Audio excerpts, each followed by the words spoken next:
For months, Arlington police have been dealing with cop watchers at scenes and investigations. They videotape and often haggle and hassle officers. Well, now, after the first arrest, the police chief is talking about the concerns and how they have been handling these situations. Brandon Todd is in our Fort Worth newsroom right now with an interview you'll see only on Fox 4. Brandon. Yeah, Chief Will Johnson sat down with me and discussed this problem that has been going on for several months. He said there's a fine line between shooting video and interfering with a police investigation, and he said this weekend that line was crossed. You're being detained. Do not. This is the video that cop watchers are calling an assault. It's posted on Facebook. Saturday night, Arlington police pull a driver over. The Tarrant County Peaceful Streets Project is rolling video, and at some point, Janie Lucero is arrested. I'm going to run the range. Lucero is the wife of Corey Watkins, president of Open Carry Tarrant County, an outspoken critic of Arlington police. He was arrested that night, along with fellow watcher Joseph Ty. An officer has to be able to do the job that the community has asked them to do. Arlington Police Chief Will Johnson says his officers are used to being recorded on camera and seeing videos like this posted online. In this particular instance, he says his officers on scene asked around 20 or so people, many of them shooting video of the traffic stop, to step back to a certain distance to give his officers room to work. With any type of external variables, whether it might be cars or roadway or speed or people, pedestrians, that might distract them from their ability to do their job. Normally, all we see is video posted by the cop watchers, but in this case, Arlington police released some of their video to Fox 4 News. From the dash camera of a backup officer, this is what the officer saw when he arrived on scene.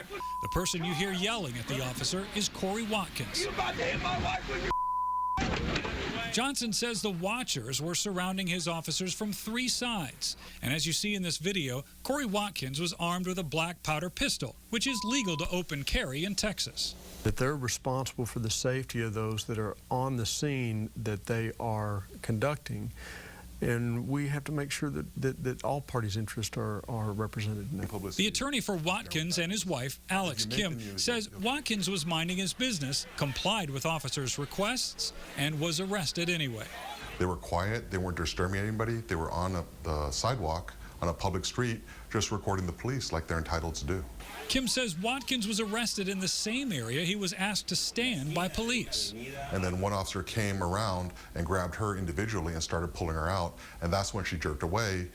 My inclination is things, mostly because she didn't even know who was grabbing her. It was just kind of a knee-jerk reaction. Chief Johnson says he has asked for dialogue with these groups. We haven't been able to get anyone to accept that invitation. We're still open to doing that. Now, Chief Johnson also pointed out that that night, 2 times prior to that incident, there were traffic stops that were being recorded by multiple people. And he says, Steve, in those particular cases, there were no issues whatsoever. 2 questions quickly on that first one. Were the same people involved in the protest or possibly different at the different locations? It's likely that they were the same people. Okay. A group of people gathered together videotaping, but he had no way of knowing what names or what specific people were at all 3 of those. Got it. And if our viewers are watching closely, they've seen that there is an Arlington police officer recording, not just the dash cam, holding a camera. Does the chief talk about why they're doing this? Right, you do see that on one of those. He didn't address that particular officer, but did say it isn't any sort of directive that he's given his officers to go ahead and start videotaping. Instead, something that they would do on their own. He suggested it might even be that that officer was wanting to protect himself and make sure that if the dash camera isn't picking up something, that he is. Okay, Brandon Todd in the Fort Worth Newsroom, thank you.